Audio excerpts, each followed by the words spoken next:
I am giving our family a grade based on how we did on our different budget goals for January, how we did sticking to our different budgets for the month. And spoiler alert, we were not straight A students last month. So I'm going to start with a high point that we actually got an A plus, I'd say, on, and that was only eating at home, not going out to eat at all, save for one planned lunch out. So that's what we did in January. We did not go out to eat at all.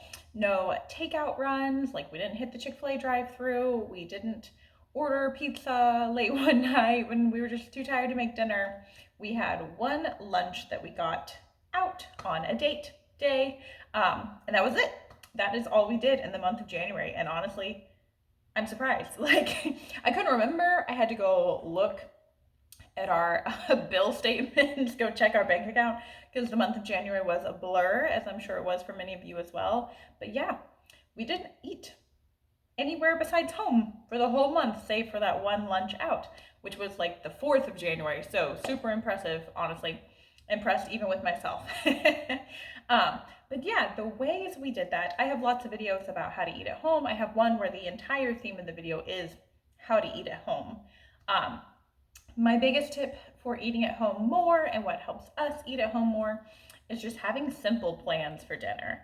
You have to make your dinner at home easier than taking the time to go pick up dinner, right? Like, sometimes it is harder to decide where you're going to get dinner, place the order, go get it, decide you're going to deal with delivery fees instead of going to get it. Like, those things can be more effort than having a really super simple meal home. So that is the main way I eat at home. But yeah, definitely go check out that video I just linked for more tips on eating at home more frequently. But yeah, starting strong with an A++ for that goal. Our grocery budget, we'll get to that one in a second. But first, let's talk about the goal to not have any extraneous spending, any spending outside of our plans. That one maybe is a C+. There were a few times where I don't know, I just bought something because it was like in front of me and it was something we needed technically, but it wasn't like a right now need. Also, I went to a farmer's market a few weeks ago and I went for one thing in particular. But, you know, there's like all the people at their booths and they're like, hey, and they start pitching their products to you. And I just feel bad. And I don't know, a really hard time with those things and like telling people no to their faces, especially when it's like a small business. So I bought a few extra things that were not a need at that moment. They weren't anything too extraordinary or too, like, nothing really random. I resisted buying candles. So that was good, but still a C for overall not spending outside of our plans. Oops. And one of the main things with that one and sticking to not spending any extraneous things is making that decision of saying, do I need this right now? Like, are we absolutely out of this product or whatever? Or can I wait? Can I wait? Can I put off this purchase? And I should have said yes a few times. You know, sometimes we're tired and in the moment those decisions just aren't made well, you know, and that's okay. Sometimes that happens. But I probably should have started with this. The reason we had really strict budget goals and guidelines and parameters in the month of January is because my income dipped like, I don't know what noise that was. It really should have been the noise. My income dips around the holidays. I only get paid when I work. I'm a mental health professional and people cancel a lot during the holidays. I took a few days off. Really, I didn't even take that much time off. I just squished all the people that actually wanted to have their sessions into just a few days and took some time off for the holidays. And yeah, it's just, is my income for the month of January. So very strict budget goals, sort of. Strict goals for the month of January. Sticking to them, obviously not so much. Because the next one I'm going to give myself an F. So tracking our budget, sort of, okay. So actually tracking what we spent in the month of January did fine. I realized I bought some things that I didn't need to buy in the month of January, right? That extraneous spending was unnecessary, but I was tracking it. However, being budget aware, I guess, I don't know how to phrase this, but I forgot that in the month of January or every new year, I have to renew my professional insurance. So that was several $100s that I did not budget into the month of January, which was great. And then I also forgot that when we re-enrolled my daughter for preschool next year, we had to pay a registration fee of $200. So lots of hundreds of dollars that I forgot were going to be in our budget for January. Whoops. So that threw things off a little bit. And then also, we got new health insurance starting in the new year, and it has a new due date. Whoops. Almost screwed that one up. Almost got a late fee for that one. Luckily realized it, paid it on time, but then had to like redo the whole budget. So don't be like me. Try to keep track of those things. I'm not like a super numbers heavy person. Like, I'm really not good with numbers. I'm good with like just day to day, how do we save money on everyday life, right? Like, food obviously is my main thing if you follow me or subscribe here, follow me on Instagram and stuff. If you don't and you're trying to save money on food, be sure to subscribe. But as far as like budget tracking and things like that, that's not my strongest suit. I'm trying to get better.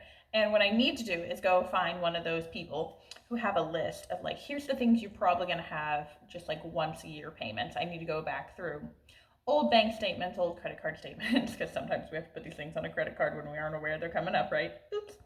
I've done that before too. But being aware of those things and having them in your budget is important. So knowing they're coming up is really important. And some people will have lists like, hey, do you pay your health insurance once a year? Do you pay your car insurance once a year? You got to renew your vehicle. You got to do this. You got to do that. All of these like one-time expenses in the year that can sneak up on you and blow your budget. So that's a goal for the rest of the year, not just month to month, but the rest of the year is being better about preparing for those things. And then going back to my grocery budget, that one I'm going to give myself an A, maybe an A minus. Overall, we did really well in the month of January, keeping our grocery budget low. Obviously, it will be higher than some people who go out to eat a lot. But for the month of January, it was like 7 something. And that's even with having a bunch of things on one grocery trip that we had to restock. Like, we were out of like oil and flour and sugar, like all the basics, of course, at once. And we do like all our household goods in our food grocery budget, even though they aren't necessarily groceries. So just clump those together because it's too difficult to separate. I buy a bunch of things like in a Walmart pickup order, so I'm not going to separate it from my groceries. Again, I'm not a numbers person, so I'm not motivated to have those two different categories. So even when we had to like replace the water filter on the refrigerator, just threw that into the like food and household expenses category. So 700-ish. I probably should have calculated it exactly for this video, but I totally forgot about that actual number.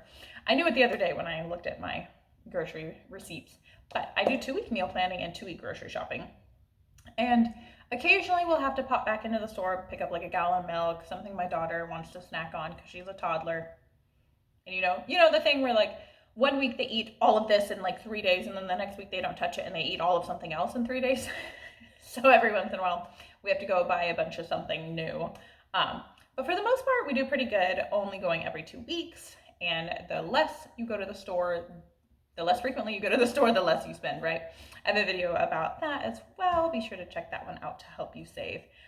Where was I going with this? I just went off in a tangent. So one grocery bill at Aldi, just our spending at Aldi, was under $200, and then we only spent like $30 more at Walmart after that.